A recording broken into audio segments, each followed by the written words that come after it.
I think it's more just living in the reality of what is. And what is they drafted my replacement.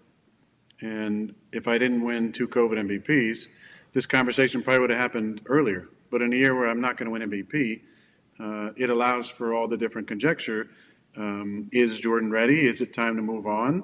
The Packers have had this interesting view on personnel from conjecture from outside the building that it's better to move on a year before a guy is done than a year after.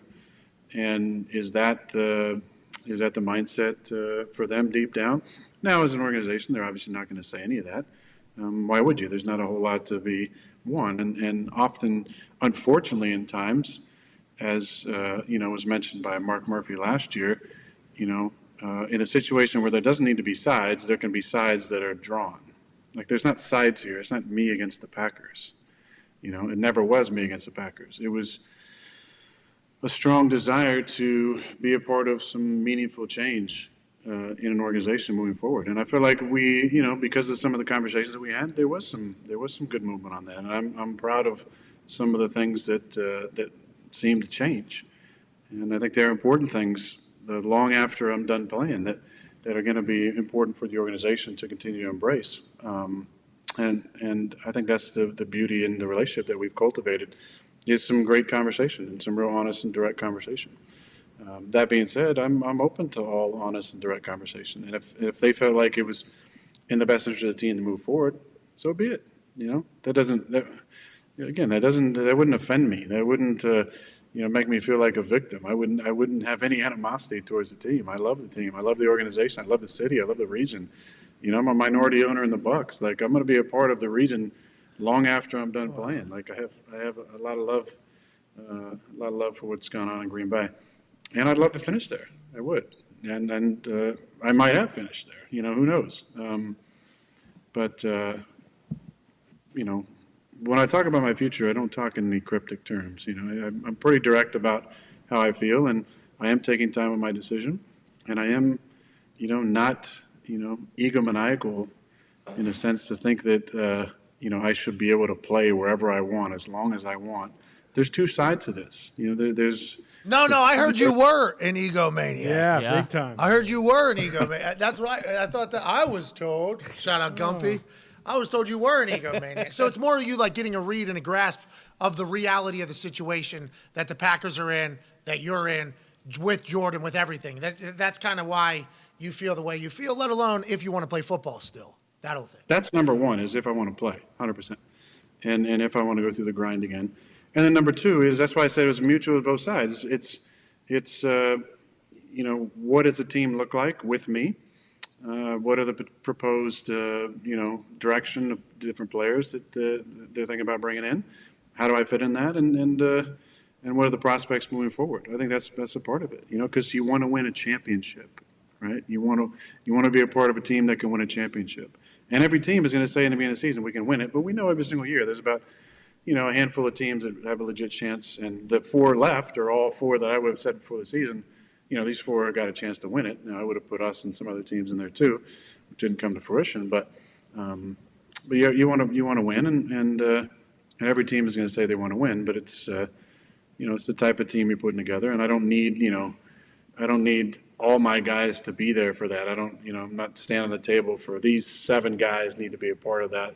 If to come back, it's just the kind of the feel of the team and the what's tone, missing. The tone in which the roster is being built. Like, what is the tone of this roster? Are we trying to go right now, or is this like let's take another like kind of a build year almost, not a rebuild, but a build almost, like that type of thing, right?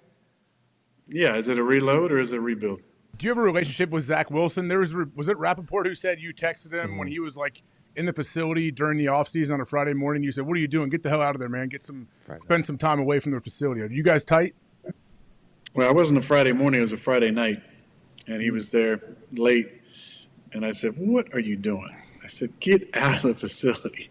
I said, "Get out of there, clear your head, be a kid, go to dinner, relax a little bit."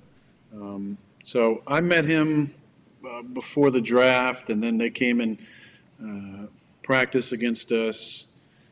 in the preseason had some of those inter squad practices where they come in a couple days early, and I think he's super talented. I think a little humility is good for all of us at various times in our careers. And I think the first year they literally had no players. They came and practiced against us, and I was like, defense can play, and the offense needs some more players. I think you said that to us, actually. Yeah, a couple years probably. That's what you said, couple years. And then they added, they added a young receiver, right, from Ohio State, is it? Garrett Wilson. Garrett, yeah, he's a stud. And got a tight end from the Bengals, I believe. Uzama. And the young Brees kid. Hall. Brees Hall is getting healthy again. They picked a running back, right, who was pretty damn good last year. Awesome. So it's just, for him, it's just going to be, humility, leaning into that, and then just consistently, working on the fundamentals. I think he's so talented, but the best in the business can make all the plays outside the pocket, can move around, but fundamentally inside the pocket, like especially the two guys on the AFC side, you got guys who can really play in the pocket and then also extend and make plays outside the pocket. But inside the pocket, that's where you beat teams. Outside the pocket is where you kind of embarrass teams in maybe Pat's department. And also, Joe had some big first down runs he had and extended plays, the touchdown to Chase. Looked like a total blown coverage on the play, but he, looked right, stepped up, moved to the left, threw a nice little ball over the top, and that's what you got to do. But you got to first win inside the pocket. So I hope that, that whoever they decide to go with at coordinator can come in and work with him and kind of break down a lot of the fundamentals for him and get him playing on time, because I think he's talented enough to have a long career in the league. Hell yeah. A lot of moxie.